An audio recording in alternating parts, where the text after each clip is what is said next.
최민희 후보가 김어준 방송에서 자기 선거보다 정청래 후보가 더 중요하다는 말을 이렇게까지 할 줄은 몰랐습니다. 자신의 표보다 정청래 후보 표가 더 필요하다며 절실하다고 했고, 이어서 김민석 후보는 이현주 텔레그램에 대해서 관계가 없다 답변까지 다시 꺼냈는데요. 어떤 내용인지 영상으로 함께 보겠습니다. 그다음에 저는 제가 사실은 제 선거운동을 거의 안 합니다. 정청래 후보 당선시켜 달라고 어딜 가나 제가 외치게 되었는데요. 처음에는 저도 제 표 얻으려고 했어요. 그게 의미가 없습니다.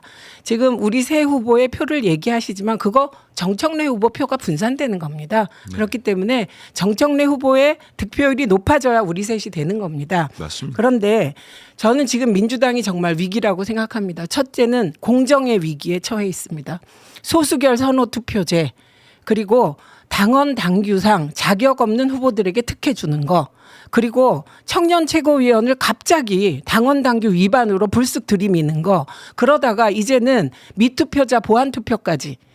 어떻게 그런 주장을 할 수가 있습니까? 이게 민주당이 어떤 정당인데 이 60년 이 정말 단단히 지켜온 우리 민주당이 지금 근본이 흐트러지고 있습니다. 그래서 이 근본 잡는 게 오히려 전당대회 기간을 거치면서 더 중요해졌다는 이 생각하고 있고, 그게 주로 김민석 후보 쪽에서 벌어진 일입니다. 저는 왜 그런가 생각해 보면 우리가 하면 다 할 수 있다는 특권의식 같은 게 생긴 것이 아닌가. 당원님들은요, 당비 1개월만 안 내도 투표권도 안 줍니다. 그래서 저는 정청래 후보님께 불만이 뭐냐면 그걸 다 받는 거예요. 원래 그 후보 등록 30일 이전에 모든 당원 당규에 따른 시스템 그리고 규칙이 정해져야 돼요. 선거에 대해서. 근데 제가 정청래 후보가 그 소수결 선호 투표제도 받고 무자격자, 그러니까 당원 당규상 무자격자입니다. 정무적으로는 자격이 있죠. 무자격자들 특혜 주는 거 다 받으시고, 그러다 보니 당이 기강이 무너지는데 그럴 때 그냥 저쪽에서 욕 좀 먹어도 안 된다고 하셨어야 한다. 저는 요 정도의 사실 불만이 있는데 그 이유도 헤아려지죠. 당이 시끄러워지고 이 저쪽에서 또 어떻게 할지 모르니 받아주셨는데, 이 점이 정청래 후보만이 대표가 되면 통합할 수 있는 가능성을 또 보여주는 지점이라고 생각합니다. 할 말은 많지만 길어져서 여기까지 하겠습니다. 일단. 다 하셔놓고 줄인다고. 너무 많아요. ETF, 단일 종목 ETF 레버리지. 그때 대통령께서 해외 순방 중 아니셨나요? 제가 알기에는. 그래서 국무총리가 주재해서 의결했습니다. 시행령 의결했습니다. 이거 법사안 아닙니다. 그리고 시행령 의결할 때 시행령 하나하나를 다 당정협의하지 않습니다. 예, 그래서 이 부분에 대해서 저는 제 주변의 청년들 중에 이 ETF 단일 종목 레버리지 ETF에서 90% 잃고 막 이런 사람 많거든요. 이게 지지율을 떨어뜨린 큰 이유입니다. 합동연설이 이제 끝나고 주말 끝나고 올라올 때 제가 지친 이유를 한번 돌아보면은 너무 마음에 제가 불편한 거예요. 왜냐하면 예전에 제가 기자할 때 우리 민주당이 전당대회를 해도 그렇게 뻔뻔하진 않았어요. 예를 들어서 거짓말을 합니다. 새빨간 거짓말을 하고 공격을 해요. 제가 꼭 얘기하는 게 그래도 답답해가지고 그 다음 연설 2주차에 가서는 올라가서 그런 말씀을 우리 당원들께 좀 드렸습니다. 금도라는 게 있다. 그 얘기는 우리가 쉽게 금도를 넘지 마라 하지만 그 넘지 말라는 선입니다. 적어도 정말 여기 계신 모든 분들이 12.3 내란을 극복한 전후예요. 사선을 넘었어요. 만약에 그 계엄이 성공했으면 여기 살아있는 사람 아무도 없을 겁니다. 진짜 그런 상황에서 우리가 이겨냈단 말이죠. 그러면은 8.17 전당대회 이후에 하나로 똘똘 뭉쳐서 정말로 이재명 정부 성공을 해서 모두 뛰어야 될 사람들이. 그런데 거짓말을 합니다. 내려와 가지고는 제가 이렇게까지 할 수 있습니까? 하면 또 그 자리에서는 사과를 해요. 미안하다고. 또 그 다음에 무슨 차 타고 다니면 또 거짓말을 합니다. 전 그래서 도대체 저렇게까지 해서 저들이 얻으려고 하는 게 뭔가. 결국은 이건 막을 수 있는 방법은 저는 우리 정청래 후보님 정말 대단하다고 생각합니다. 그리고 우리 그 뒤에는 우리 당원들이 계셔요. 제가 155만 명의 우리 권리당원님들 정말 대단하다고 집단지성을 여러 차례 얘기했는데 갈수록 제가 절감을 합니다. 이분들이 있어서 우리 민주당이 여기까지 왔구나. 이해찬 전 총리님이 생전에 저한테 주신 말씀이 있는데 우리 민주당이 있어서 윤석열 폭압정권도 막아내고 대한민국 여기까지 왔다 하는 말씀이 너무 그립습니다. 이해찬 총리님 살아계셨다면 지금 이 상황에서 가만 계셨겠습니까? 이런 상황을 보면서 지금이라도 저는 저희 상대에 계시는 후보님들이 제 말씀 고깝게 듣지 마시고 진짜 우리는 같이 여기까지 왔잖아요. 우리 민주정부가 정권 재창출 못하면 여기서 누가 정치적이 됐던 뭐가 됐던 나아질 사람이 누가 있습니까? 하나로 힘을 합치려면은 적어도 넘지 말라는 선은 넘지 말아달라 이런 말씀 좀 드리겠습니다. 근데요, 이해찬 대표 그리우시면 회고록 보십시오. 제가 대표님과 작업하면서 그 회고록에 정책 하나를 우리가 통과시킬 때 어떻게 해야 되고 어떤 노력을 해야 되는지, 위기에 빠졌을 때 당은 어떻게 구하는지 다 정리되어 있습니다. 그래서 저는 정말 한민수 그 후보의 저 간절함을 받아들이면서 앞으로는 우리가 이해찬 정신을 말로만 하지 말고 대표님이 하신 그대로 하겠습니다. 하나하나 문제 있으면 지적하고. 무슨 거짓말을 했다는 건지 대표적으로 하나만 얘기해 봐 주세요. 그 얘기 ETF를 해버리지요. 방송 나가서 한 거 그거 말씀. 그것도 뭐 사과하지 않았고요. 어느 후보가 제 이름을 얘기를 안 했는데 갑자기 거기가 아마 부산이었을 겁니다. 손수건으로 가덕도 테러를 막았다는데 거짓말입니다 하고 내려가 버렸어요. 그리고 나가서 유튜브를 상대로 저를 험담을 하던데 제가 그러고 난 다음에 TV 토론할 때 만났습니다. 그 대기실에서. 아니 그렇게까지 제가 언제 그런 말을 했습니까? 너무 없는 사실 가지고 공격하는 거 심하지 않습니까? 했더니 아이 미안해 그러고 갔어요. 그 저는 또 물어보시니까 얘기하는 거예요. 공개적으로 문제 삼지 않았습니다. 제 주변에 당시 현장에 있었던 현역 의원께서 저한테 연락이 왔어요. 한 의원 허위사실 유포로 빨리 고발해버리세요. 저건 아니지 않습니까? 우리 동료한테 그랬는데 참았습니다. 그때. 그러니까 그런 하나하나들이 좀 안 했으면 좋겠어요. 왜 없는 말로 우리 동료들 아닙니까? 왜 없는 말로 공격합니까? 그리고 제가 제일 분노하는 건 분열주의, 반명, 신천지 3자 비밀연합을 깨겠다고 하셨습니다. 이미 비밀연합이 구성되어 있는 걸 본인이 이번 전대의 본질이기 때문에 깨겠다는 거예요. 그래놓고 뒤늦게 자기는 뭐 불조심하자는 경고했다.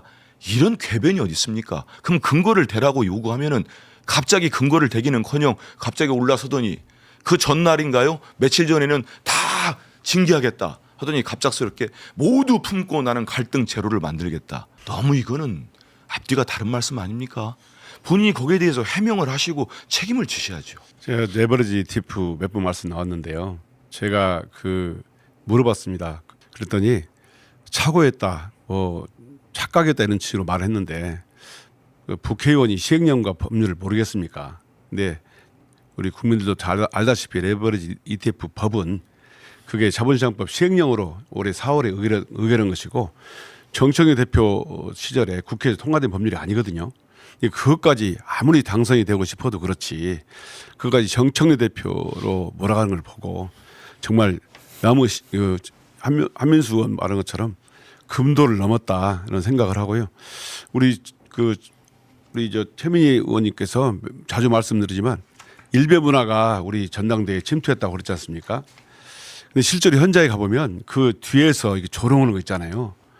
너무 심각합니다. 이게 진영별로 나눠가지고 저희를 따라오는 당원들은 거의 없는데 특히 그런 분들이 이제 일베 문화 조롱하고 뭐 인격 모독하고 그런 것이 너무 많아서요. 이게 정말 우리가 반드시 극복해야 할 문제인데 최민희 의원이 일베 문화를 얘기했더니 그걸 또 뭐가 일베 문화라고 또 공격하는 걸 보고 정말 아무리 당선돼도 되고 싶어도 그렇지 그걸까지도 문제 삼는 거 보면 좀 우려스럽습니다. 예, 저희가 몇 가지 과제가 있습니다. 팀 정청래가 정청래 후보를 대표 만들고 해야 되는 몇 가지 과제를 같이 정리를 했는데요. 저희가 일단은 촛불 정신, 촛불 연대로 집권한 민주당 이재명 대통령님이십니다. 그런데 저희가 솔직히 제가 비겁해서 그동안에 말을 못한 평택 공천 부분은 이게 과연 촛불 정신이나 촛불 연대 정신에 맞았나 이 부분에 대해서 저부터 반성하고요. 지금 우리가 그 집권하면서 민주당이 여당이 되면서 단지 검찰개혁, 언론개혁, 사법개혁이 아니고 정말 하고 싶었던 건 민생개혁입니다. 예, 국민들 호주머니로 기득권에 들어가던 많은 부를 분배하고 싶은 게 최종 목적지였는데요. 그러려면 촛불 정신, 촛불 연대에 기초해서 나아가야 한다고 생각해서 그게 우리들의 과제로 되어 있고요. 저는 두 번째는 아까 말씀드렸는데 민주당의 이 불공정 행태. 저는 이렇게 당이 불공정하게 운영되는데 2030을 얘기하는 거 부끄럽다고 생각을 합니다. 그래서 우리의 불공정부터 시정해야 될 것 같습니다. 그리고 제가 더 문제로 느낀 건 김민석 후보가 조직이 없다고 하시는데 동영상으로 다 나오지 않았습니까? 시도의원들이 줄 서서 충성맹세하는 거 보고 저는 너무 충격을 받았습니다. 민주당이 언제 이런 문화가 있었나요? 그냥 도우려면 조용히 돕지. 그걸 또 동영상으로 나오게 하는 거. 이거 전부 전 이해할 수 없고요. 그리고 1인 1표가 정착됐는데 왜 그 얘기하는 하냐는 분들이 있는데 아닙니다. 저는 김민석 후보의 동영상을 하나 봤는데요. 그 동영상 안에서 10년 된 당원, 20년 된 당원에게는 당무를 결정하는데 권한을 좀 더 줘야 되지 않느냐는 취지로 말씀하시는 걸 들었어요. 저는 그때 당무 권한을 더 준다는 게 무슨 뜻이지? 예, 말을 명확하게 안 하시니까 그게 결국은 차등 권한 주겠다는 거고 1인 1표제의 정신을 저는 훼손하려는 마음이 이미 작동하고 있어서 이번에 당원 주권 정당으로 가는 1인 1표 그래서 위력을 보여주셔서 그 1인 1표제를 만든 정청래 후보가 대표돼야 지켜진다 이 말씀 드리고요. 그다음에 김민석 후보 자꾸 당원 주권 정당, 국민 정당 본인이 했다고 하는데 이해찬 대표가 1985년 우리가 민주화 운동 청년 연합하실 때 후배들에게 얘기하신 겁니다. 당이 튼튼해져야 되고 그 당을 만들어야 되고 그 당의 주인은 당원이고 그래서 당원 중심의 국민 주권 정당으로 가야 된다는 얘기를 저는 이해찬 대표님이 민주화운동 청년연합 하실 때 저도 거기 회원이었거든요. 그때 저희들에게 그 얘기해서 솔직히 못 알아들었습니다. 그때 저는 이게 무슨 소리신가? 근데 그렇게 하셨다는 점 말씀드리고요. 저는 이해찬 정신은 공정, 원칙 에 따라 당 운영하는 거라고 생각합니다. 그래서 공정, 원칙 그렇게 지키지 않으시면서 이해찬 정신 얘기하고 이해찬 대표님 얘기하시는 거 저 매우 불쾌합니다. 자, 발언 총량 초과돼가지고요. 그러니까요, 우리. 죄송해요. 아닙니다. 지금 시간이 이제 다 돼서 네. 세 분 지금 현재 가장 필요한 게 뭔지 각각 말씀해 달라고 저희가 미리 요청드렸더니 최민희 의원님은 유튜브 구독이라고 하셨고 맞습니까? 누가요? 저 아닌데요. 아니에요? 저 표 주세요. 아니 지금 당장 필요한 거. 물론 지금 뭐 투표하고 있긴 하네요. 투표 예. 시작됐기 때문에 예. 정청래 후보에게 압도적인 표를 주십시오. 이게 가장 간절합니다. 자, 한민수 후보는 지금 후원이 필요한가 봐요. 그죠? 저희 방에서 또 그렇게 얘기를 했습니까? 자, 그리고 이성윤 후보님도 후원이 필요하시고. 저는 지금 한 표가 절실합니다. 한 표? 예, 한 표. 자, 그러면 저는 예. 한 말씀만 작게 들은. 잠깐만요. 예. 그럼 이성윤 후보 계좌 내려주세요. 한덕수 후보는 계좌 옆에 띄워주세요. 예. 공장장님 한민수입니다. 네. 갑자기 왜 한덕수라고? 한덕수. 예전에도 한번 출연했을 때 그랬었는데 이건 저를 더 국무총리 띄워주시려고. 이상 되라는 아니, 뜻인 것 그것보다도 같아요. 근데 아무튼 근데 자. 저는 저나 우리 두 최고위원 후보님들 당선되는 것도 중요합니다. 근데 제가 아까 절실함 느낀 거는 당 대표는 정말로 우리 개혁 당 대표 정청래 후보가 되셨으면 정말 좋겠습니다. 그래서 그 길이 저는 강하게 믿고 있습니다. 우리 이재명 정부 성공, 민주정권 재창출에 큰 힘이 될 거다 계좌 띄워주세요. 생각합니다. 꼭 필요한 게 계좌라고 하셨으니까 한민수 후보는 계좌를 띄워주는 것으로. 나머지 두 분은 표가 필요하다고 합니다. 저도 표가 필요합니다. 저 제 표보다 정청래 후보 표가 필요합니다. 아니, 그 세 분이 부탁드립니다. 자꾸 본인보다 정청래를 뽑아달라고 하시는데 예. 그렇게 절실해요? 네, 절실합니다. 제가 진짜 절실합니다. 더 말씀드리는데요. 정직하지 못한 대표는 진짜 안 됩니다. 그리고 이현주 텔레그램 오늘 아니라고 확실히 김민석 후보가 상대 나 아니다 말씀하시더라고요. 아까 공장장 물으실 때. 근데 이상하게 제가 만난 모든 기자들, 제가 만난 정치인들, 제가 만난 어공 내각 구성원들 다 그분을 지목합니다. 도대체 저는 이 현상에 대해서 이해할 길이 없습니다. 그래서 방법은 하나, 뉴시스. 예, 그 캡처 까십시오. 본격적으로 이제 내용에 들어갈 것인데요. 당대표 토론회에서 이런 이야기가 나옵니다. 이 내용을 보고 한번 이야기 나눠보도록 하겠습니다.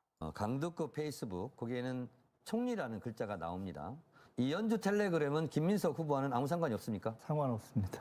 자신 있게 말씀하실 수 있습니까? 그러니까 이현주 텔레그램 이거 누구랑 한 겁니까? 대답하십시오 이렇게 얘기를 했는데 거기에 대해서 말을 안 하거든요. 저는 지금 말을 하면 공직선거법 위반이 될 수가 있어요. 지금 강북구 페이스북과 관련해가지고 정청래 후보가 김민석 후보에게 물어봅니다. 그랬더니 김민석 후보가 작은 소리로 상관없어요 이렇게 말을 해요. 근데 이제 이지은 대변인 말을 들어보면 이게 공직선거법과 관련이 될 수 있다, 제재를 받을 수 있다, 이런 이야기가 나오고 있습니다. 그래서 보시면 실제로 정당법에 보면 이런 게 있습니다. 사실은 이게 김민석 후보가 행위한 거잖아요. 나는 뭐 소속에 대한 이야기가 아니고 경력, 학위, 재산 이런 거에 대한 이야기가 아니라 내가 그 행위를 하지 않았어요. 저는 상관없습니다. 행위에 대해서 이야기를 하는 겁니다. 그래서 공직선거법은 지금 당대표 선거에 적용 대상은 아닌 걸로 제가 확인을 했고, 그리고 정당법에서도 이 행위에 대해서는 연관이 되어 있지 않다, 그러니까 관계가 없다라는 내용을 제가 찾았습니다. 그런데 당규는 좀 다릅니다. 당규는 뭐 신분, 경력, 그리고 뭐 사상 등등을 전부 다 체크를 하고, 특히 가장 중요한 이 행위에 대해서도 이야기를 나누게 되는데요. 이 정당법과 당규의 다른 점은 이 행위에 대해서도 제대로 된 제재를 가하느냐 가하지 않느냐 이러한 상황이 있는 겁니다. 그래서 김민석 후보가 강북구 최고와 문자를 나눈 그 내용, 본인이 상관없다라고 했잖아요. 그게 본인 행위에 대해서 부정한 거란 말이에요. 실제로 강북구 의원과 김민석 후보가 카톡을 했는지 안 했는지는 수사를 통해서 밝혀져야 될 내용입니다. 근데 저는 김민석 후보와 강북구 페이스북에 올라온 그런 내용들 전부 다 저는 관계가 있다라고 보고 있거든요.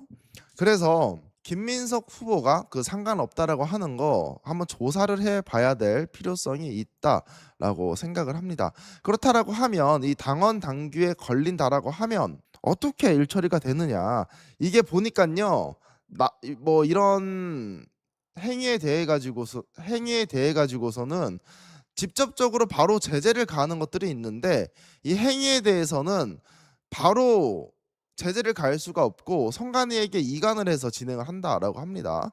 그래서 당규 34조를 위반을 하고 이제 토론회에서 김민석 후보가 허위 사실을 이야기를 하죠. 그러면 이거를 선관위에서 조사를 합니다. 그래서 김민석 후보가 당시에 공정성을 해쳤다라고 인식을 한다면 윤리심판원에 넘기게 됩니다. 그래서 이 윤리심판원이 징계를 내리게 되는데, 이게 제명까지 가능한, 당원 정지까지 가능한 조치까지 내릴 수 있다라는 거예요.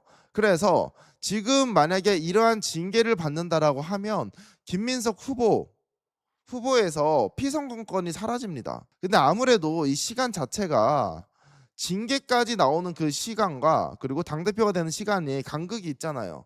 시간이 꽤 오래 걸릴 것으로 보이는데 이미 김민석 후보는 당대표가 되지 않나 되나 이게 이미 결론이 나 있는 상태란 말이죠. 그렇기 때문에 당대표가 된다고 하더라도 당직에서 물러날 수 있다, 당직에서 정지될 수도 있는 그런 사항이다라는 겁니다. 물론 이제 징계의 단계가 여러 가지가 있어요. 그냥 경고 정도만 주는 것, 그리고 제가 말했던 뭐 당원 정지라든지 당직자 정지, 제명, 뭐 여러 가지 단계의 처벌이 있습니다. 이거는 저희가 나중에 이 윤리심판원까지 가는 그런 과정들을 이후에 봐야 될 것 같아요. 지켜봐야 될 것 같습니다. 근데 우리 시청자분이 말씀하신 것처럼 선관위가 비정상적이다라고 얘기하죠. 그래서 사실상 쉬워 보이는 싸움은 아닌 것 같습니다. 근데 이게 단순히 이 정도 언급한 거 가지고 뭐가 문제냐라고 할 수 있는데요. 물론 이거는 대선 때 일이지만 윤석열 재판을 보면 유사한 사례가 나옵니다. 윤석열이 21년도에 간훈클럽 초청 토론회에서 뭐라고 얘기하냐, 윤우진 전 세무처장에게 변호사를 소개한 적이 없다라는 발언을 해요. 이거 허위사실 공표로 처벌받았습니다. 윤우진은 윤대진 검사의 친형이에요. 윤석열의 대윤, 윤석열, 소윤, 윤대진 해가지고 상당히 친분 관계가 있었습니다. 이 당시에 윤석열이 윤우진 그 용산 세무서장에게 문제가 터지자 변호사를 소개시켜줘요. 당시에 검사였기 때문에 변호사 소개시켜줄 수가 없습니다. 이러한 발언에 대해 가지고 허위사실 공표로 처벌을 받았고, 그리고 불교 리더스 포럼에서 윤석열이 이렇게 이야기합니다. 기자가 물어봐요. 윤석열 후보 건진법사 전성배 씨, 김건희 씨와 함께 만났습니까? 라고 했는데 윤석열이 안 만났다고 해요. 저는요, 전성배 씨와 김건희 씨와 함께 만난 적이 없습니다. 이것도 허위사실 공표가 됩니다. 왜? 당시에 윤석열이 문제가 많았잖아요. 특히나 이렇게 사이비를 믿는다라고 하면 기독교표, 불교표 받을 수 있겠습니까? 받기가 어려워요. 그래서 이게 이 거짓말로 인해서 윤석열에게 베네핏이 있었단 말이야. 이점이 있었어요. 그래서 징역 1년 6개월이 나옵니다. 그거를 봤을 때 이거 정말 광덕구 문제가 없습니까? 여러분들이 봤을 때 보세요. 페이스북 거기에는 총리라는 글자가 나옵니다. 이 연주 텔레그램은 김민석 후보와는 아무 상관이 없습니까? 상관없습니다. 자신이 상관없다고 말을 하죠. 당시에 합당과 관련 문제도 있었고 민주당 내부에서는 상당히 민감한 문제였습니다. 그리고 우리가 추측하기로 이게 다 김민석 총리와 관련이 있다라고 지금 생각을 하고 있는데, 이게 유권자들이 김민석을 뽑아주느냐 뽑아주지 않느냐 큰 당락이 될 수도 있어요. 우리가 지금 투표가 과열이 되고 있어가지고 강지호 같은 고관여층 같은 경우에는 김민석 총리의 그동안의 행적을 가지고 정청래 후보를 뽑아주는 거란 말이에요. 근데 정치적 고관여층이 아니고 권리당원이지만 약간 정치를 내려놓으신 분들 같은 경우에는 이 토론회를 통해서 김민석 후보를 파악한단 말이에요. 그리고 정청래 후보도 파악을 하게 됩니다. 근데 어디선가 강북구와 이현주 이야기를 들어본 것 같단 말이야. 근데 이게 문제가 크다라고 내가 생각을 했는데 김민석 후보가 상관이 없다라고 하네? 그러면 김민석 후보로 찍어줄 수가 있다라는 거예요. 그러니까 이 상관없습니다 그 한마디의 무게가 상당히 크다는 것을 알 수가 있습니다.